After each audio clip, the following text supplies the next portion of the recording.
Namo tassa bhagavato arahato samma sambuddhassa. Namo tassa bhagavato arahato samma sambuddhassa. Namo tassa bhagavato arahato samma sambuddhassa. So, welcome to this SVT Dharma talk. And today we're looking at a very interesting subject, which is, how do we judge attainments? And what is the purpose of practice? And where do we place importance in our experience? And I'm referencing two suttas, and I apologize that the original reference suggested that it was the Anguttara Nikaya. It's actually the Samyutta Nikaya. Samyutta Nikaya 1268.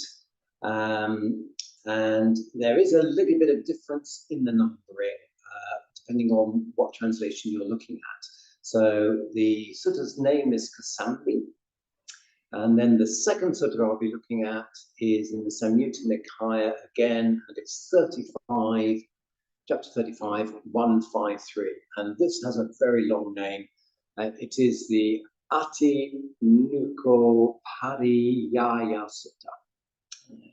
The Atthinukhopariyayasutta. Okay.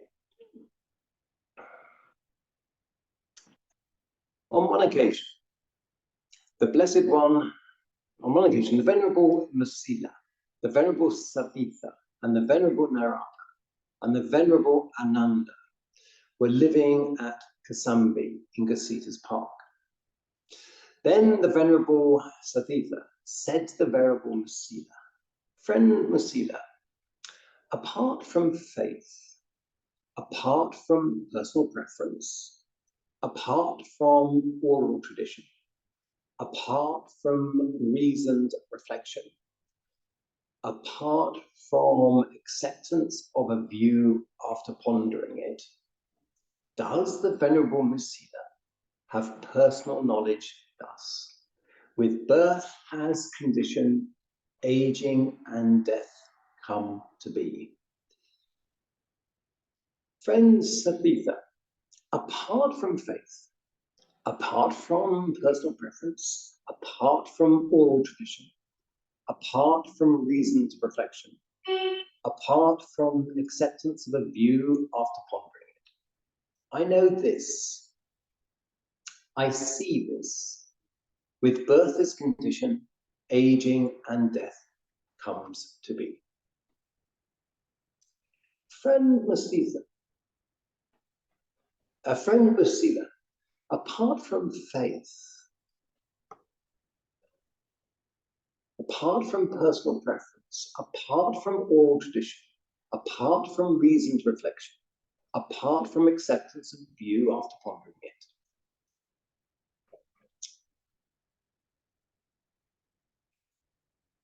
does the Venerable Mus have personal knowledge thus, with existence as condition, birth comes to be, with birth as condition, aging and death come to be, with aging and death as condition, with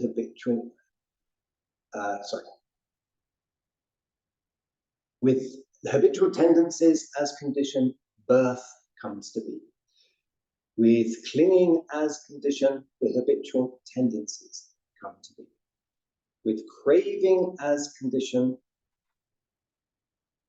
clinging comes to be, with feeling as condition, craving comes to be, with contact as condition, feeling comes to be, with the six sense bases as condition, contact comes to be, with mentality and materiality as condition, the six sense bases come to be, with consciousness as condition, mentality and materiality come to be, with volitional formations as condition, consciousness comes to be,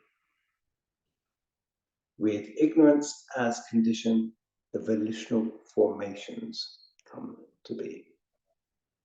Friend Savittha, apart from faith, apart from personal preference, apart from oral tradition, apart from reasoned reflection, apart from acceptance of a view after pondering it.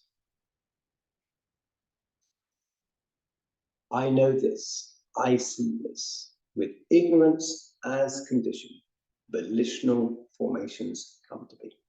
So what's being established here is that Masila has a thorough understanding and witnessing of dependent origination.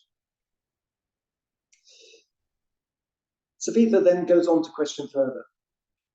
Friend Savittha, apart from faith, apart from personal preference, apart from oral tradition, apart from reasoned reflection, apart from acceptance of a view after pondering it, does the Venerable Masila have personal experience thus?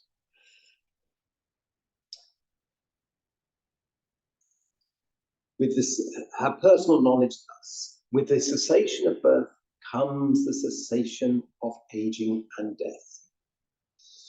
With the cessation of aging and death comes the cessation of the habitual tendencies.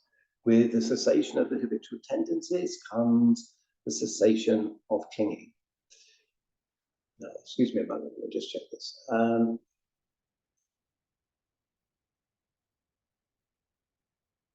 got that the wrong way now. Let me start it. With the cessation of birth comes the cessation of aging and death.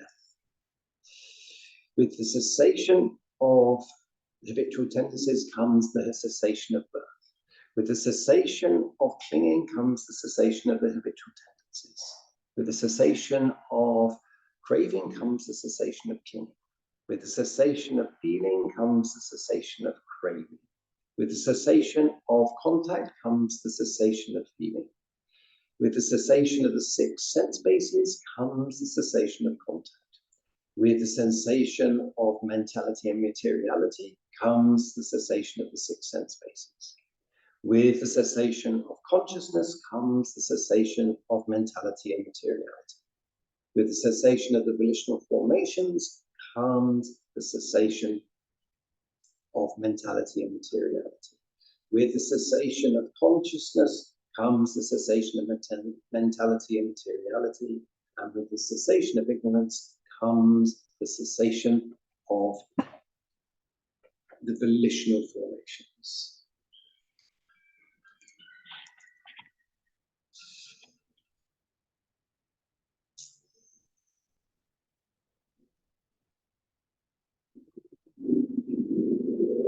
So here we have that Masila has established that he's aware of the conditionality of dependent origination. So when one thing arises, another comes to be, which leads to aging and death and sorrow. So this is, Masila has established the truth of the second noble truth, the cause of suffering.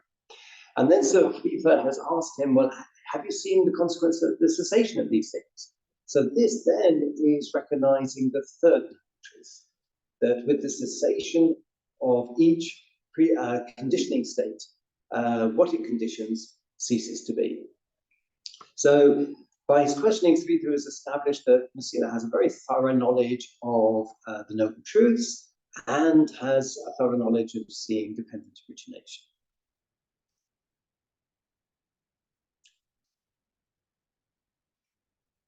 Friend Masila, apart from faith, apart from personal preference, apart from oral tradition, apart from reasoned reflection, apart from acceptance of a view after pondering it, does the Venerable Masila have personal knowledge thus? Nibbana is the cessation of existence.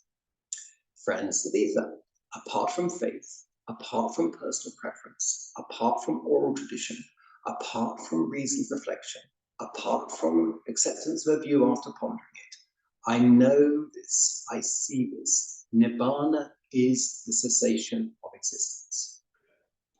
Then the Venerable Masila is an arahant, one whose taints are destroyed.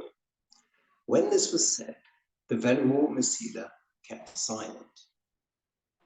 So what's going on here?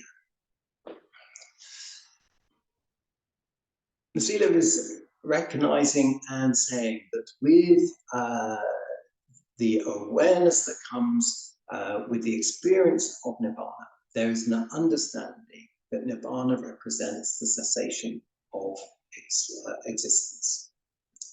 And existence here, we can think that all becoming, all abhava, ceases. So, if you like, the process of dependent origination at that point isn't operating. So, what's interesting here is that Savittha is very interested to know whether this is something which Musila has experienced directly for himself. So, it's not a product of faith. It's not a product of what he's learned through oral tradition.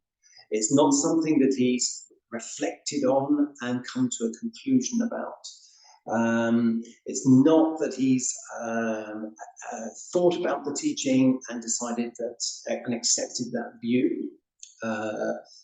So it's none of these cognitive activities, if you like, of reasoning and working with concepts, or what I might call the first brain.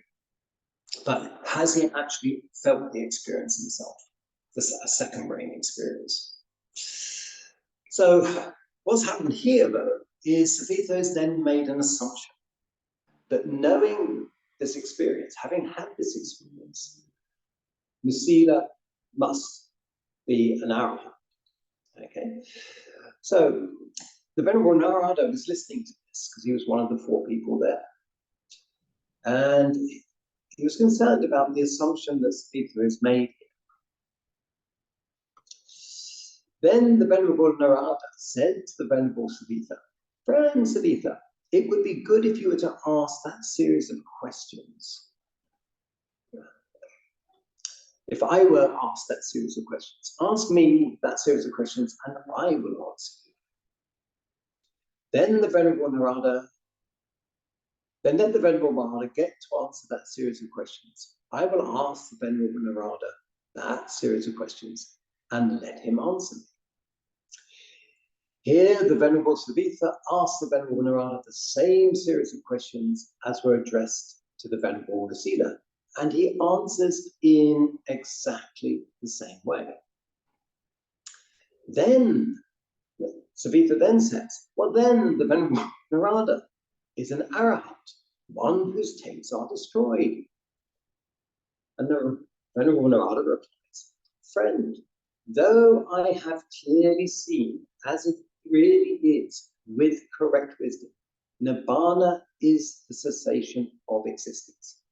I am not an arahant, one whose taints are destroyed. Suppose, friend, there was a well along a desert road, but it had neither a rope nor a bucket.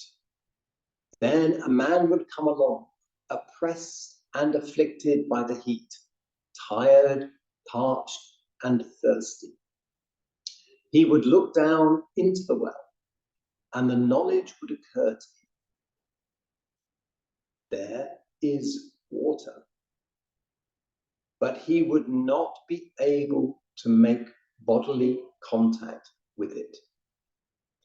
So too, friend, though I have clearly seen as it really is, with correct wisdom, Nibbana is the cessation of existence. I am not an arahant, one whose taints are destroyed." When this was said, the Venerable Ananda asks the Venerable Savittha, "When he speaks in such a way, friend Savittha, what would you say about the Venerable Narada?" "When he speaks in such a way, friend, I would not say anything about the Venerable Narada, except what is good and favorable." So, what's going on here? Well, Venerable Musila, in his silence, agreed with the statement that he was an arahant. But Narada also understood that you can have this experience and not yet be an arahant. And he wanted to correct that false impression that Venerable Savittha had, that this experience and arahantship were equivalent. So what could be the difference? Narada has had the same experience as Musila. What is absent? Well, this is when I want to reference the other sutta that we're looking at. And this is Sutta Samyutta 35.153. And it's a sutta which starts with a question.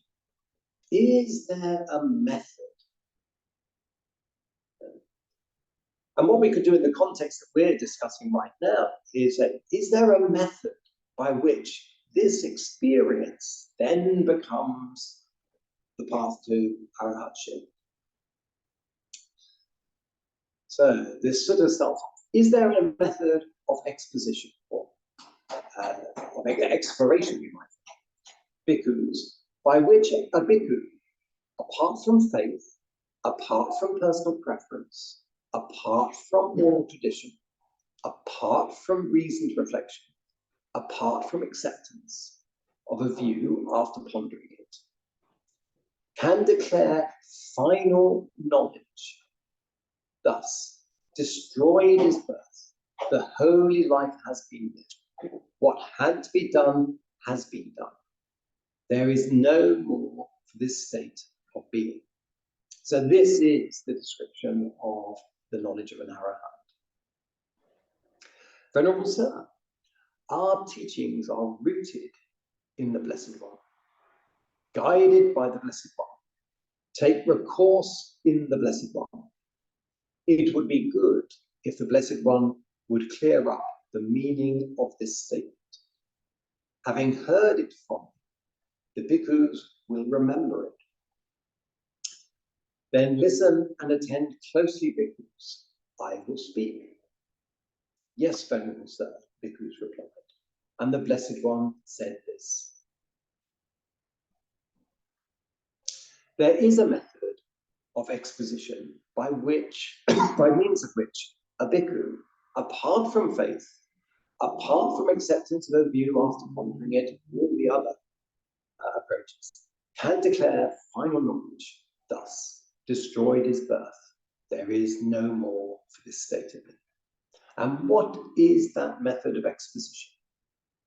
Here, bhikkhus, having seen a form with the eye, if there is lust, hatred, or delusion internally, a bhikkhu understands there is lust, hatred, or delusion internally. Or if there is no lust, hatred, or delusion internally, he understands there is no lust, hatred, or delusion internally. Since this is so, are these things to be understood by faith, or by personal preference, or by oral tradition, or by reasoned reflection, or by acceptance of a view after pondering it? No, Venerable Sir. Aren't these things to be understood by seeing them with wisdom? Yes, Venerable Sir. This bhikkhus is the method of exposition by which a bhikkhu can declare final knowledge thus.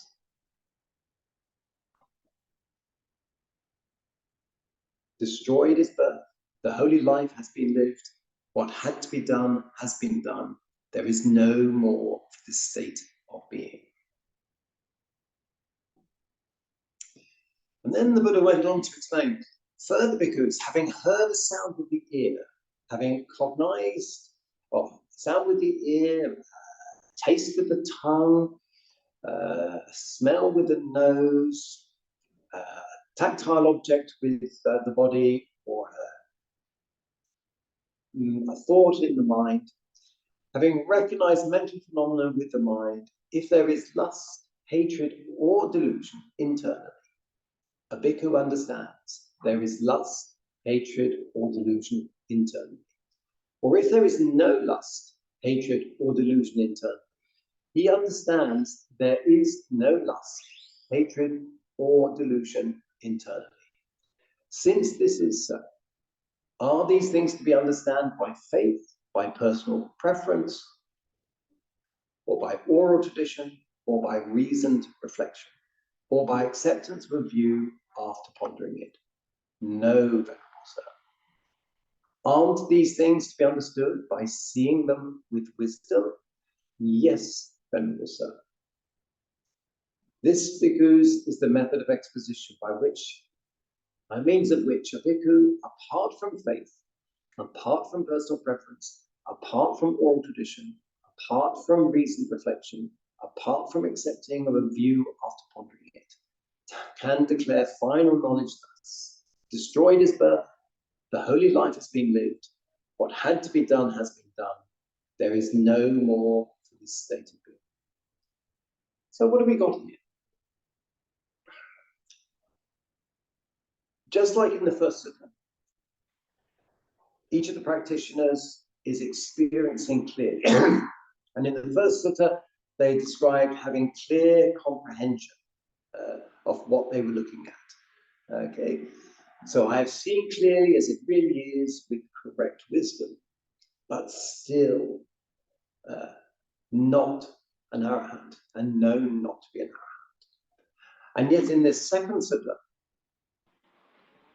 we're being asked to understand and see these things with wisdom.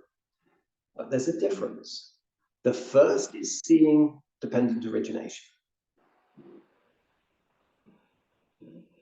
So seeing dependent origination clearly with wisdom is extremely important. And all of the Four Noble Truths, Bhante Ramsey would say, were present in that awareness.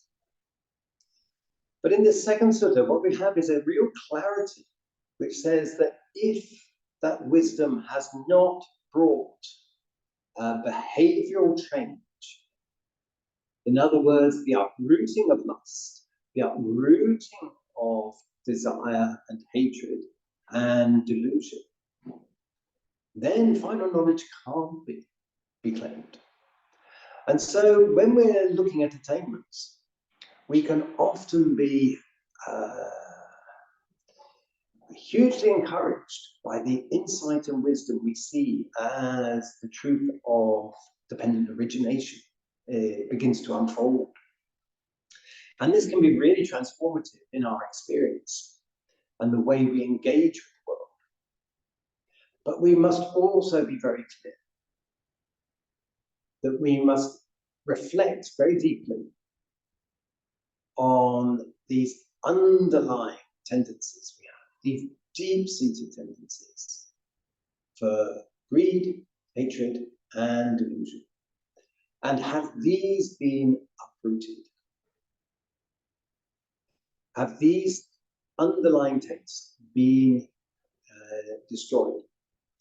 And so, whenever we reflect on our own practice, it's good to reflect about what we've come to understand, particularly around the nature of experience, the nature of cognition, and all of that. But we must also make sure that we view with honesty for ourselves how our relationship to these deep-seated tendencies have changed, but what has remained. And I think this is something of the difference we have around. Often now we'll see comments if you're in discussion groups or watching stuff on social media about some of the criticism around ascendancy practices. And we can think of ascendancy practices as those which change our intellectual perspective. And seeing dependent origination certainly does that. And if we continue to practice, it will change our behavioral relationship as well. But we also need to have this grounded perspective. Where is the behavioral change? what have I noticed that has begun to change, and what is still present? So one of the things that we can reflect upon is very interesting. Is, you know, the more subtle things that we can come across, things like irritability. Do we get irritable? You know, and how long does the irritability last? Do we feel a sense of attachment? Now, attachment it's not that pleasant experience is a problem. Pleasant experience is natural. Feelings, when they arise, can be pleasant, unpleasant, or neutral. That's not a problem at all. What's the problem is what we do with the pleasant or the unpleasant or the neutral. Do we have a tendency to hold on to the pleasant and therefore resist its change? Well, any change that we resist creates dukkha. It's one of the three aspects of dukkha.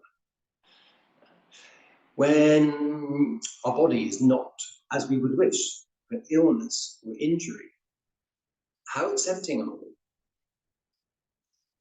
It's not that we would choose to be feeling that illness or that injury, but are we able to remain in balance around it so that we can maintain a sense of space and a sense of openness and a sense of loving kindness, not only to ourselves, but to the wider environment? These are very subtle perspectives, but they are ones that lead us to see clearly what our attainment is. And then we need to treat ourselves with kindness, not disappointment. It's very important that we are truthful to ourselves, because that's the only basis that we can build our practice. So, the wonderful teaching from Bhante Vimaramsi gives us very rapid access to states of jhana, to awareness of dependent origination, to seeing the three marks, impermanence, the presence of dukkha, and the aspect of anatta, which is when we take our experience personally. And by that development of awareness of dependent origination, and particularly the way that Bhante focuses on the sort of 7 middle steps of dependent origination, the arising of contact, and with that comes feeling, that brings craving, which is the tension and tightness we notice in our practice and in daily life. Clinging comes from that tension, the story about why we like it or don't like it. And then our habitual tendencies, these things that come up from the past, from our behavior, from our previous patterns of acting and reacting, and how that brings the birth of action. This focus from Bhante Vimaramsi on this central part of dependent origination really brings awareness of dependent origination into our daily lives and into the nature of our practice. And these are wonderful things. And we need to go further as well. We need to see how those links inform us about how we behave. And we need to see how, with the release of craving through the 6 arts, in daily life, as well as in our practice, is a process of purification of mind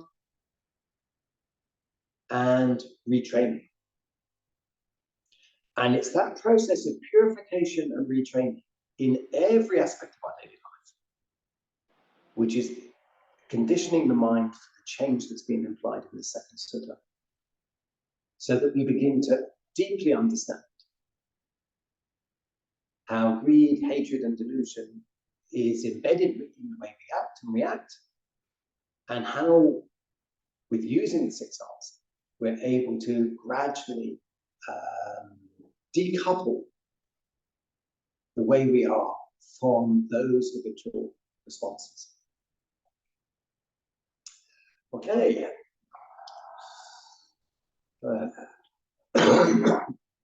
Let's just sit for a moment and let the mind settle.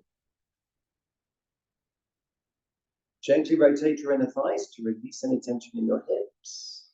Come into your energetic center just below the navel, deep in the body, and allow this part of your body, this energetic center, to support your body. So then you can drop the inner edge of your shoulder blades and let space come around your heart and let your spine expand.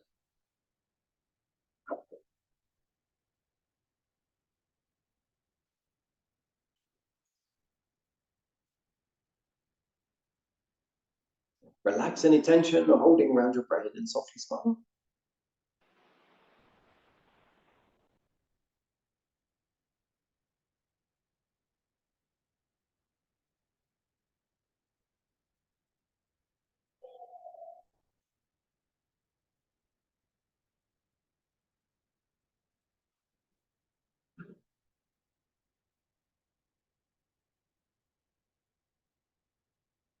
Bring up the meditation object that you're familiar with using.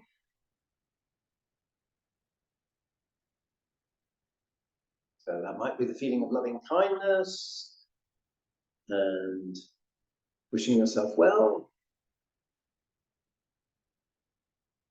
Or it might be the 6 directions.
Bring your attention to the sense of contact, perhaps with your chair or with the floor, perhaps your feet on the floor. Connect to your breath. Take a deliberate breath in and out. Wiggle your toes and wiggle your fingers and softly and gently open your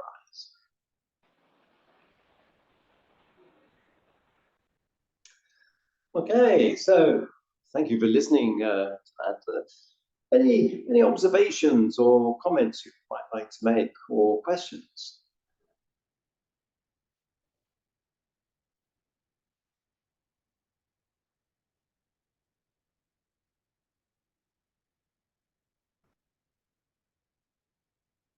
Yes, Andre. Hey, how's it going, Hugh? I'm very good. How are you? Good. So with these two suttas, and I kind of missed the beginning of the first one, but are we basically talking about first kind of making friends with Nibbana and getting the glimpse of it, and then sort of inviting it into all these aspects of our existence, the five aggregates and all those other things, and having the Nibbana wash away the taints eventually? Is that kind of one way of looking at it? Well, that's certainly an interesting perspective. I suspect it's the other way around. As we progressively wash away the taints, then we begin to see different aspects, or we begin to experience Nibbana, possibly in different ways or in greater depth.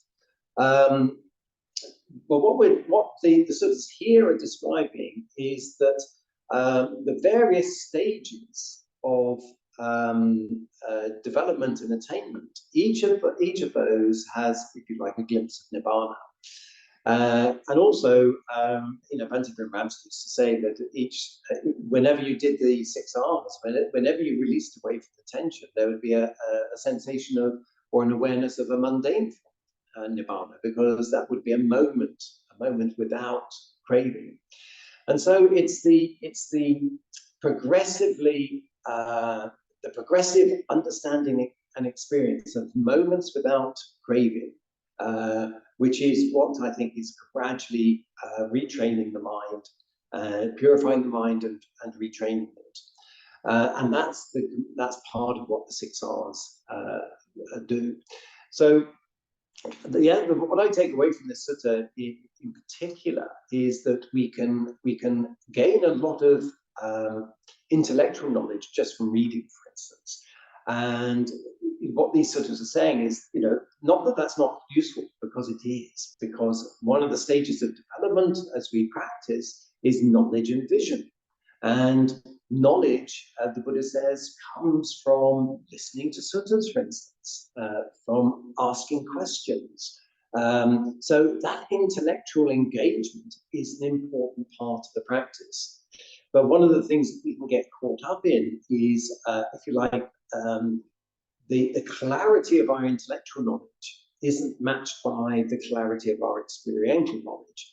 So that's why these suttas originally start with, apart from faith, apart from personal preference, apart from thinking and pondering, because these are things which, if you like, are activities of mano. And I think what's being brought out here is that whilst Mano can develop, we also need to bring on another aspect of mind, which is Chitta. This is the heart mind, the seat of the emotions. And greed, hatred, and the delusion that comes with that are aspects of Chitta. So we need this combination to come together. And the development of the Chitta is really, really important. That's not negating the development of Mano.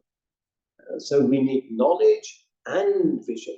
Now remember that as knowledge and vision develops, then we get disenchantment coming through. And disenchantment is, it's not a, it has a, if we're not careful in the English language, we have a negative connotation, disenchantment. But the way I like to think of disenchantment is if you think of the fairy stories that are common to many, many different cultures, and we can have people who are, become enchanted by some spell, if you like.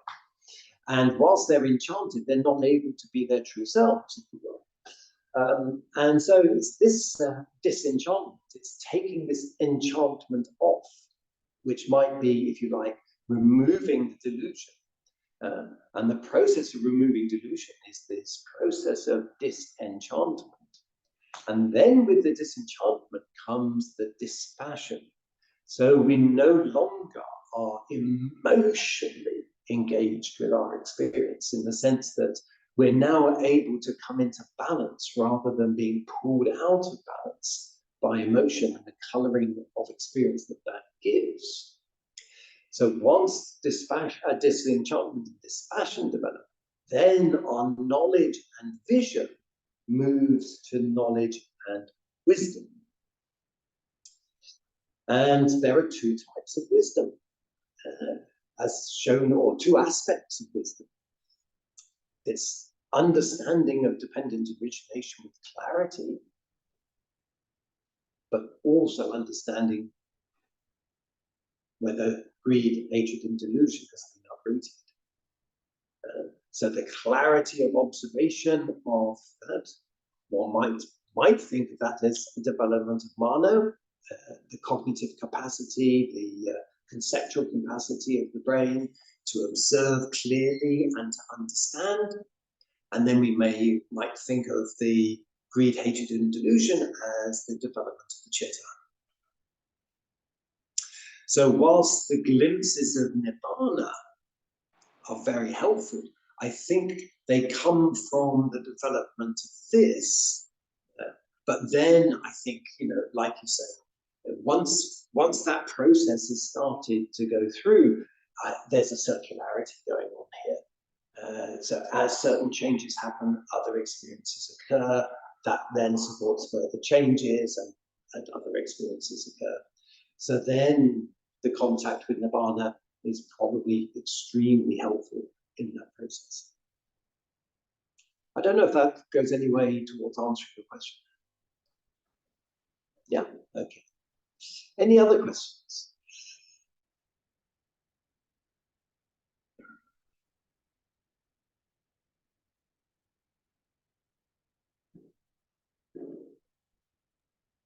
Yes, ma'am. I don't really have a question, but I just want to thank you, Hugh, for discovering the correlation. It must have taken you some effort to find, those, because these two are not one after the other. So thank you for doing that. And well, I'm indebted to Bhikkhu Bodhi, because in the first sutta, he, in one of his notes, cross-references the second one. Okay, so we're indebted to Bhikkhu Bodhi then. Pass on our thanks through the ether to Bhikkhu Bodhi for the song. That's awesome. The other thing I think I constantly, sometimes in the practice, when we read suttas like this and get pretty excited about stuff, I find it very useful lately, especially to remember Bhante Vimalaramsi's advice to treat everything, to not take ourselves too seriously, and to treat the whole process as like a game. So anything that arises in the mind, whether it's in the mano or the chitta, when it arises, of course, with siksara, but also to learn how to have fun with it and treat it like a game, and that way it it leads on much more comfortably, and does tie in with, then we get through life, I think, a little bit lighter and a little bit less stressful as well. So I try to remind myself that a little bit more these days. I think that's a very valuable thing to say there, May, because particularly when the sort of intellectual knowledge that comes through, there's a temptation to take this acquiring knowledge very seriously, if you like, and then the difficulty comes if we see some aspect of our own behavior which doesn't match where we intellectually perhaps thought we were. Then we're in this quandary, because the reasoning mind can't quite understand that, and then the temptation is to suppress that knowledge of ourselves down as being inconsistent with our intellectual understanding. But if we take things so much more lightly, that when we see ourselves, fall off to one side on occasions, it just becomes something that we can work with and recognize that, this is what I need to do. And rather than get caught up with labels and levels and all of the rest of it, which then restrict where we can go mentally when we're faced with different evidence. So we always need to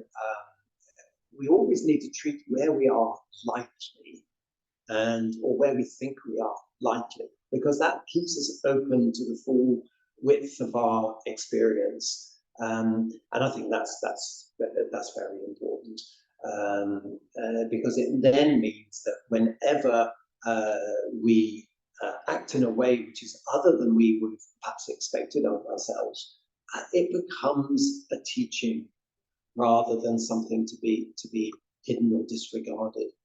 And we need all the teaching that we can get. And if we open up to the teaching that comes from ourselves as well as from outside, then how good is that?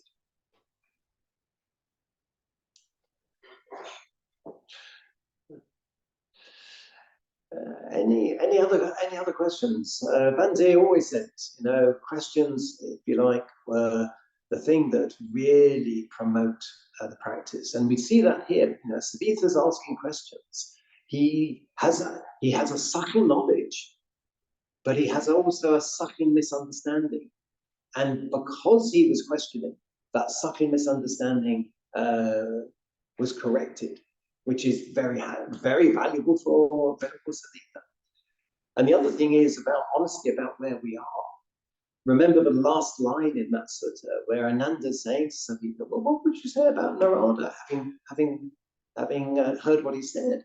And you could imagine perhaps in certain contexts of that, someone might say, well, I thought he was such and such, and he's clearly not. But that's not what Savittha says. Savittha says, no, this honesty, I have nothing but good to say about this honesty. This honesty is what we need. And that's what we need for ourselves. And that's what we need in the whole process of guiding and teaching around this. Because that's what then makes the teaching alive, vibrant, effective.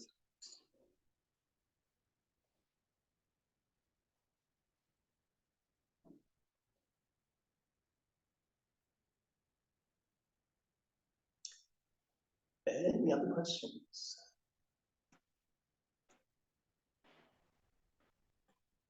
Excuse me whilst I just log on here.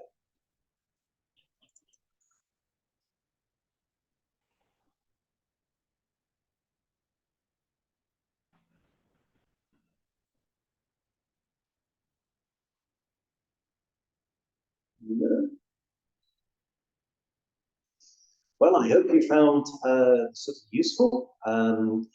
I always find these little gems when I stumble across them as just bringing another perspective onto the practice. And the more different perspectives we can have, the more thorough our sort of three-dimensional understanding of the practice is. So if you have no further questions, let's just finish with the closing prayer. May suffering ones be suffering free, and the fear-struck fearless be. May the grieving shed all grief, and may all beings find relief. May all beings share this merit that we have thus acquired for the acquisition of all kinds of happiness. May beings inhabiting space and earth, devas and nagas of mighty power, share this merit of us. May they long protect the Lord Buddha's dispensation. Sadhu, sadhu, sadhu. Thank you, May. And thank you, everyone. Thank you so much, Hugh. Thank you, everyone, for dialing in. Bye-bye. Thank you so much. Bye-bye. Okay. Goodbye, everyone.